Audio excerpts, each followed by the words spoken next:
It feels really good. About to say, coach gave us a chip on our shoulder, saying like we'll be the first team in Virginia that ever went undefeated in the regular season, going 13-0. So like it's a blessing. I'm about to say, God made a way for us, and that's what happened tonight. Honestly. Today you had three touchdowns. Take us through that 42-yard one. You had a 60-yarder last week, but how about that one today where you shot up the middle?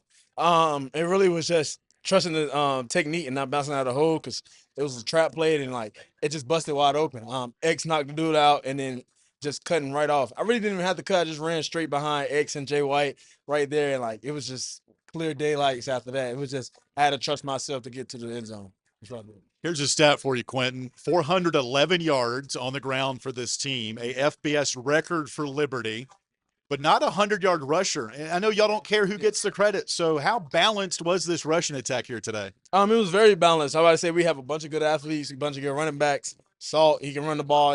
He's a very good person that not a, the escape the pocket. I always tell him his escape level is on 99. But like it's just a lot of great athletes even behind me. It doesn't even start with me. It starts with other people also. So it's very balanced. It's very good for his offense, honestly. This was a ground and pound attack here today. Only 28 passing yards. When you see a stat line like that, knowing the responsibility is going to be on these shoulders of that offensive line and these running backs, how much extra juice does that give a player, you think? It's really extra juice because all when you run, it's more ground and pound. It's starting to get dirty. I'm about to say, and it's just how it is. Honestly, you gotta love it. Your O line's blocking good. I'm about to say you reading the blocks good, and you getting yards. Just because you might not get a lot of yards, you getting 3 yards. That's positive in my eyes. I'm gonna say 3 yards is getting you closer to a more first down and get efficient to your offensive score. Honestly, so it's amazing. Honestly. Liberty wins over UTEP 42-28. We're joined by Quinton Cooley. Quinton, you told us multiple times this year you have found the love for football once again. 12-0. Can you imagine back during fall camp what this season was going to be like and how it would end up for you? And you still got a lot of football left this year. Yeah, I wouldn't even imagine this, honestly. I knew it was a new team. I knew people probably weren't expecting us to go undefeated this year. Had a whole new coaching staff, whole new people transfer, come in and stuff. But like just watching, seeing the guys put their head down and grind every single day and like want to fight for brotherhood and just want to fight for each other on the field, on and off the field, honestly. It's just been amazing. It's been love. God has put his hands over our shoulders, honestly. He grow each and every play each day with us, and like it's just been a blessing. Like he blessed this team so much, and now we just continue to like keep working in that faith with this team and just keep growing. Honestly.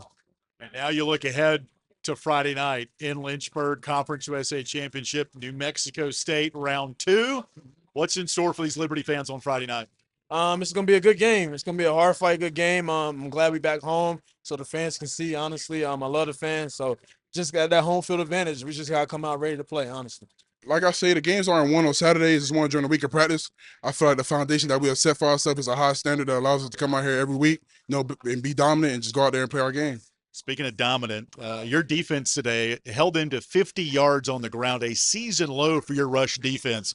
How did you and your guys in those trenches, outside of the overall effort, hold them to just 50 yards rushing? Before we came here, we already had the mindset FTR fit to run. We practiced that all week, and we came out here and accomplished it today. All glory to God.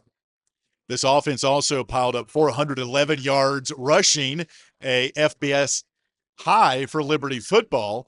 What was it like watching this rushing attack from your defensive side of the ball? One thing about it, I'm so excited to be a part of an offense like this. I know in times of trouble, they're always going to come through. Chadwell has a great scheme. I've never seen nothing like it before, and it's a blessing to really be a part of something like that, to be honest. Joined by defensive end CJ Bazile. When that rushing attack is churning like it does, how much rest does that give your defense when the offense is out there like it's been this year? Nah, gives us a lot of rest. The way they're able to run the clock and just keep things going, it's amazing. I ain't gonna lie. That's why I feel like that's why we're 12-0 right now, and that's why we always got fresh bodies on the field because of our offense. 42-28 for Liberty over UTEP. 12-0 regular season. You dream of things like that growing up, and now you're part of history here at Liberty. And it seems, CJ, each week there's something new, something first for this team. And today another one. What was it like in the locker room with that mariachi celebration? To be honest, sometimes we overlook how great of the things we've done. Being 12-0 is truly a once-in-a-lifetime type of thing, and I ain't gonna lie in there, I was a little emotional because being 12-0 is something I always dreamed about being a kid. I never won nothing in my life in football, so being being great at the highest level of football is amazing. You know, we just want to keep going. Next week we got a big game to accomplish. We got to finish strong. Couple more thoughts here, joined by CJ Bazile. Competition-wise, within this defensive group, you're near the top in the country in takeaways. You lead the country with 19 interceptions. Double B had another one here today. Maybe for a guy like you and TJ Bush, you play opposite sides, but how much competition is, hey, I'll meet you in the backfield to see who can get there first? Ever since me and TJ got here, you know, TJ is an early enrollee. Ever since January, we always had that competition. We call ourselves MIB, Men in Black. You know, we always get after every week, and we set that standard for ourselves to be able to go out there and be dominant. And I just love having him on the other side of me. He's truly a brother, and you know, it allows us to be here. So it's a blessing. Final thought here, joined by CJ Bazile. Liberty beats UTEP 42-28. Now you turn the attention. Round two. I know Coach had a number of boxing references this week. You get round two in New Mexico State, and you get them back in Lynchburg. How excited is this team to host that Conference USA Championship? You know, it's hard to beat a team twice, so we need to have a great and magnificent week of practice. I believe we shouldn't take them lightly at all, come out there to dominate, and I believe if we do what we're supposed to do, play Liberty football, we'll leave with the W.